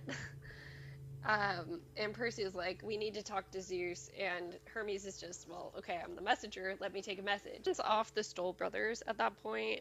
He wants a word with Hermes in private, and the Stoll brothers never really get asked to do anything serious, and they're in front of their dad, so they're like, yeah, sure, we'll do it. That was, like, good. That's, like, those little things that show that Percy's a good, like, natural leader. Is they're like, we need to send all the other demigods away because we need to make sure that nobody else knows what we're talking about right now. And making the Stoll brothers be in charge makes them so excited, and so everything works better because they're all happy that they're like, oh my god, Percy trusts me? Yep. So, Annabeth starts chiming in. Kronos is going to attack New York. You must suspect that. My mother must have foreseen it. And Hermes replies, don't get me started on your mother, young lady. She's the reason I'm here at all. Zeus didn't want any of us to leave the front line, but your mother kept pestering him nonstop. It's a trap. It's a diversion, blah, blah, blah. She wanted to come back herself, but Zeus was not going to let his #1 strategist leave his side while we're battling Typhon. And so naturally, he sent me to talk to you. But it is a trap, Annabeth insisted. Is Zeus blind? Thunder rolled through the sky. Yeah. He's not left Olympus completely undefended is basically the response. They ask him about the blue lives. Yes, yes, I saw them. Some mischief, that insufferable goddess of magic, Hecate, I'd wager. But you notice they aren't doing any damage. Olympus has strong magical wards. Besides, Aeolus, king of the winds, has sent his most powerful minions to guard the citadel. No one save the gods can approach Olympus from the air. They would be knocked out of the sky. And Percy's like, what about that materializing teleport thing you guys do? That's a Mhm. form of air travel, is what Hermes' answer to that is. Um, let's see. If Kronos wants Olympus, he'll have to march through the entire city with his army and take the elevators. Can you see him doing this? Hermes made it sound pretty ridiculous. Hordes of monsters going up the elevator, 20 at a time, listening to Staying Alive. I love Rick. Mhm. Um, and so yeah, Percy starts getting into him like, "Hello, but the danger is here. Why are we letting this distraction get to us?" And Hermes is like, "You don't seem to understand. Typhon is our greatest enemy. Once led a coup on Olympus and was taken out by lightning bolts. You know, like it's one of those stories." And Mhm. so Hermes is like, because of that history, because he's the only one that almost took us over one time, this is why it's so important. And isn't like Typhon the Father of like father monsters. monster is like Echidna's Yeah. the mom of monsters? Yeah, both of them had children together and they were, yeah. So, let's see. Hermes says they're making progress, and Percy tries to call him out on it. He nearly destroyed St. Louis. Yes, but he only destroyed half of Kentucky. He's slowing down, losing power. Sure, buddy. Mother said to warn you that you are on your own. You must hold Manhattan without the help of the gods. As if I didn't know that. Why they pay her to be the wisdom goddess, I'm not sure. Anything else? She said you should try Plan 23. She said you would know what that means. Um, and then last thing, she said to tell Percy, remember the rivers, and something about staying away from her daughter. And they're like, Thanks, God. Athena. Yeah. Um, and then, so here's where we find out that something happened with Annabeth and Luke because after he says that, she says, "Thank you, Hermes," and I wanted to say I'm sorry about Luke, and he gets pissed. He's like, "You should have left that subject alone." Sorry, sorry doesn't cut it. Um, you should have saved him when you had the chance. You're the only one who could have. My note I will here kill is him. she's literally a child. I will I will kill him. Yeah. Lin-Manuel Um, Miranda, like your days are numbered. When we seriously. get to season 5. So, Percy doesn't know what Hermes is talking about here, and he doesn't find out in this chapter. He kind of is like, "Oh, Hermes is probably just blaming you because he feels bad." Yeah, I loved this part where Percy jumps in and is like, Mhm. what about you, dude? You're his Yeah. dad? Maybe And you should you blame yourself. Maybe if you hadn't abandoned Luke and his mom, is what he says. And so Hermes' reply here. Percy Jackson, because you have taken on the curse of Achilles, I must spare you. You are in the hands of the fates now, but you will never speak to me like that again. You have no idea how much I sacrificed, how much. His voice broke. He shrank back to human size. My son, my greatest pride, my poor May. He sounded so devastated I didn't know what to say. One minute he was ready to vaporize us, now he looked like he needed a hug. Look, Lord Hermes, I said, I'm sorry, but I need to know what happened in May. She said something about Luke's fate and her eyes. Hermes glared at me and my voice faltered. The look on his face wasn't really anger though, it was pain, deep pain. I'll leave you now. I have a war to fight. And then so they don't really find out from from Hermes there, which goes along with what you said of nobody's telling Percy, and now he's literally looking for it because Hestia is like the key to all of this is finding out about Luke's past. So he's like, Mhm. can somebody please tell me? Yeah, and also like Hermes, what the fuck is wrong with you? Yeah. Like genuinely, what the fuck is wrong with you? Hmm. Like this is like, oh my god. That is the most like I'm glad that Rick put stuff like this in because this is honestly how people talk Yeah. of like, oh, it's somehow your fault or you should have somehow saved Luke. She's a child.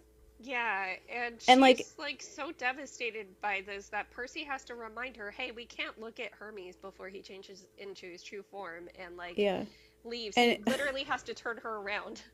this part with Percy I love because he gets all up in arms and starts yelling at Hermes, and he doesn't even know like what if anything happened. And then when she's all sad and stuff, he's like Hermes is just being mean. He's like, unless you did have something with Luke that I Yeah. don't know about.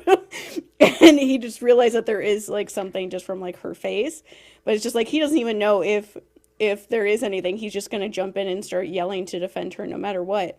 But oh my God, I just have to talk about this part with Hermes of just like the ultimate victim blaming little bitch. This is why I hate Hermes so much, especially in this book. He is disgusting in this book. There is never a scene where I'm like, oh, you're being kind of nice. This book, especially, his whole like blaming everyone else for all of these things and acting like Luke is a little baby bird that could possibly never hurt anybody ever is just out of control in this book. Like, what do you mean you have no idea what I've given up?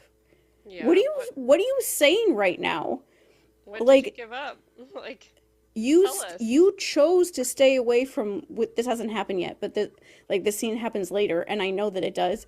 You chose to stay away from Luke because you're not an adult enough to like compartmentalize feelings of knowing that something might cause you pain, but still being around your child because they deserve to have a dad in their life.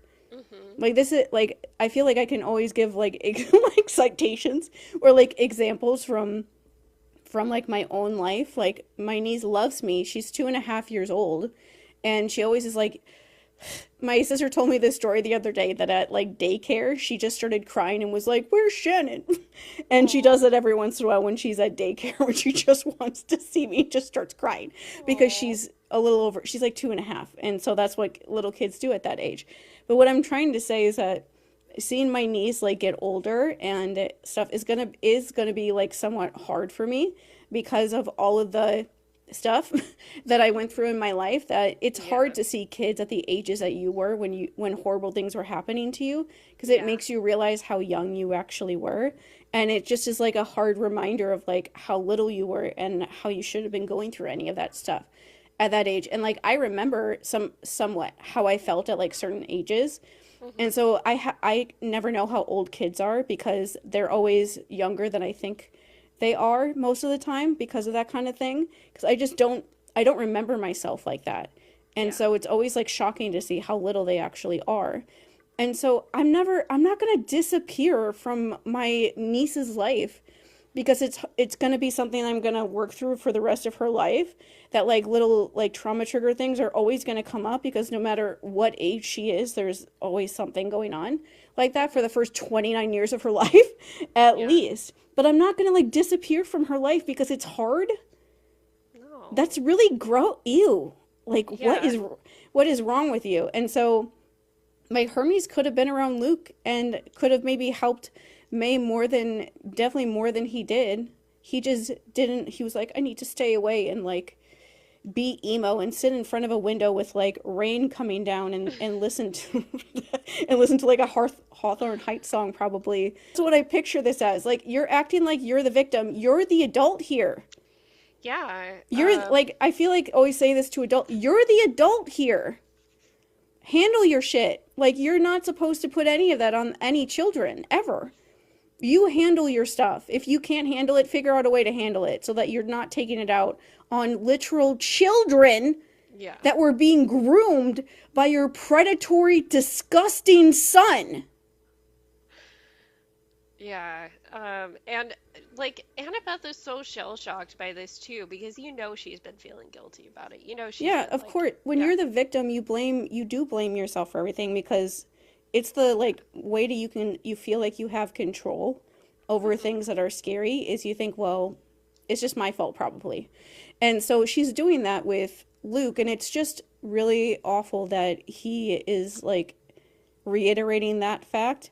And like I will say that I'm pretty sure that scene when she tells Percy about this kind of stuff is pretty soon, and he definitely is like, that is not your fault.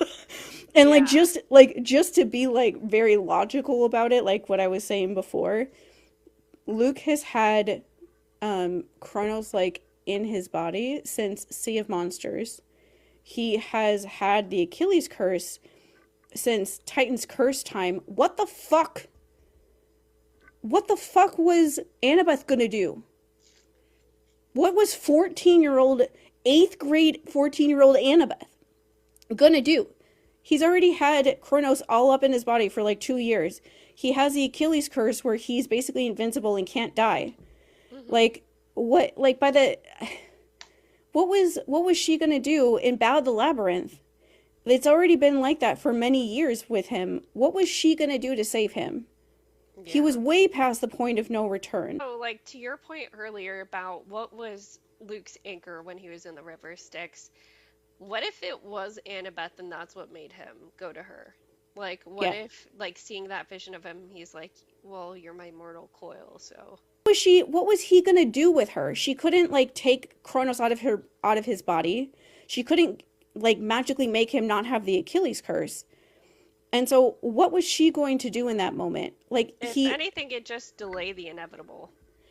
and it's just like frustrating because whenever I see people like play down that scene, and by people I mean Mason, because he talks about that scene a lot when he's trying to like speculate about stuff. That's frustrating because the things that he's saying just like doesn't make sense when you consider it.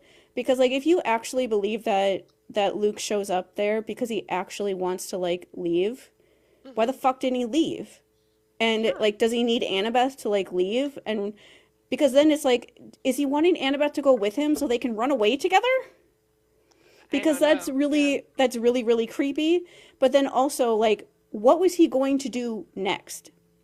That is like the thing that nobody ever acknowledges about that is like, okay, if Annabeth went with him and and she actually like did that, like let's say she did that, what was going to happen next? If you want me to believe that this was possible, that Luke did that because he was actually trying to be good, you Hmm. have to come up with something that he would do next that isn't predatory. And I Yeah. can't think of anything that he would do next that isn't that, because nothing like that ever comes up ever again. Like there isn't anything that ever comes up in his plan where Annabeth being there wouldn't be something awful or whatever. Like the only thing I can think of is that he was gonna kidnap Annabeth to try to force Percy to have Kronos in his body so Probably. that he didn't have to die. Because that was the thing he was saying to her during that scene of like, you have to help me, Annabeth. It's my last chance. I'm not gonna make it. And that's like the stuff he was saying to Thalia in Titan's Curse too. And Yeah. so it's like that's the only thing I can think of that he was gonna do, because there is no, unless he was gonna like go like MagnaCon 20 of being horrible and like shove him into like Nico or something. Because he would have to, if Kronos was gonna be in somebody else, it would be in a big three kid. And Yeah. those are the only options that he had because Thalia is, immortal now, so she's not an option. Um, and so what was, that's always the thing I always want to ask people. Like, if this is like something that you want to have, like, want people to believe that you speculate is possible, anything is possible. But you have to come up with, like, what was his plan after that moment? Yeah. Otherwise, I'm not gonna ever believe that that is true because there's nothing after that I can possibly think of that would be Luke being like a good person. I guess I can think of lots of things he would do. Like I think of why he actually wanted to be there was to try to use her, Hmm. um, because she's important to like everybody, especially Percy. I think he wanted to get back at Percy, Yeah. um, but and force him to do something that he didn't want to do, kind of stuff. But um, other than that, I can't think of something that Luke would do, like why he would do that, that would be like him being like a good person and like actually wanting to stop this stuff. Because if he had, he would have, you know, stopped this stuff Yeah. instead Like, of not. It's just like that horrible idea of like, oh, I need to save him. Yeah. I need to fix him. Oh my. Ugh. Yeah. And So, I especially yell about that because that's how I felt about my dad. oh, My life yeah. is so depressing that like every time people talk about like grooming relationships that are supposed to be like romantic relationships, I just think of my dad because my life is that messed up. But that is like what I felt like with him. Like I felt like I had to like save him or something Yeah. from himself. Most, but like I know that that's not what I actually had to do, but I felt like that was my role in my family. And so I Yeah. just did it. And I just felt like I felt like that was the only like good thing about me for most of my life was that I could make him do things when nobody else would. And so that's like what I'm sure what Annabeth is feeling. And she does realize pretty quickly after Luke is dead that he was really creepy and weird, and that she's really glad that nothing ever happened with him. But yeah, it's just that's goodness. And Yeah. I hope that people realize what that stuff is. I guess like Hermes is like the exact example of not like a boy mom dad because he's a guy, but Yeah. like another example of a parent like that, like just being like, how dare you say this about my precious son? And while the precious Yeah. son is like murdering people. Yeah, so at this point, Annabeth is like catching up. She's like, wait a second, Hestia said something about the Achilles curse. Did you do that? Did you bathe in the river Styx? And I love Percy's responses, maybe a little. And let's see, do you have any I idea just how like how Annabeth is like, wait a second, what did you do when you were gone for like 6 hours when I was pretty sleeping? much? Yeah. Um, do you have any idea how dangerous that was? You mean de-immortales. Of course, that's why Luke didn't die. He went to the Styx and oh no, Luke, what were you thinking? Hmm. And Percy gets mad. Why are you worried about Luke again?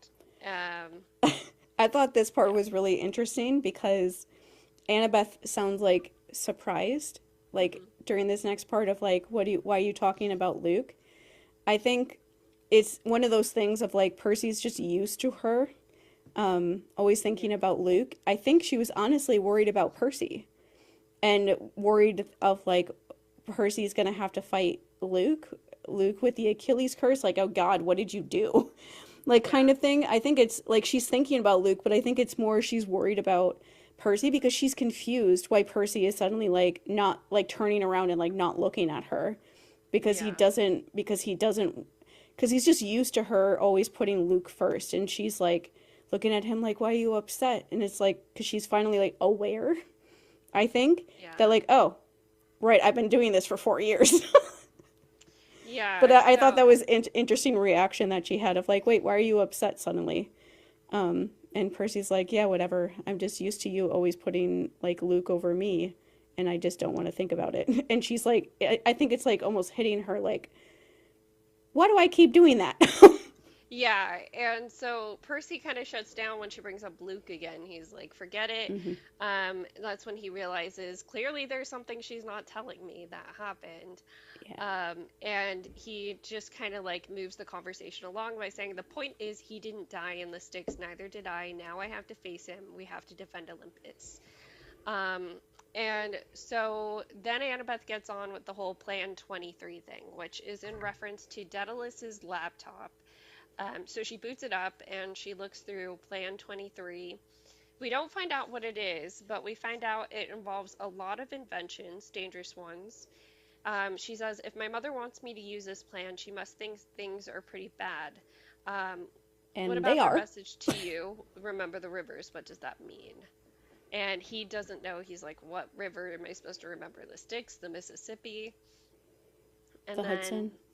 the Stoll brothers are like, there's something you need to see from Hmm. this height. I should have heard the noise of the city, millions of people bustling around, thousands of cars and machines, and the hum of a huge metropolis. You don't think about it when you live in New York, but it's always there, even in the dead of night. New York is never silent, but it was now. I felt like my best friend had suddenly dropped dead. Um, and then he realizes that there's people on the street just like laying there, curled up, sleep. Remembers the whole Morpheus thing from Hmm. Grover, and also remembers He says, eyes coated my stomach, a line from the prophecy rang in my ears, and see the world in endless sleep. I remembered Grover's story about meeting the god Morpheus in Central Park. You're lucky I'm saving my energy for the main event. Not dead, I said. Morpheus has put the entire island of Manhattan to sleep. The invasion has started. And that's where we stopped reading for today. Yeah.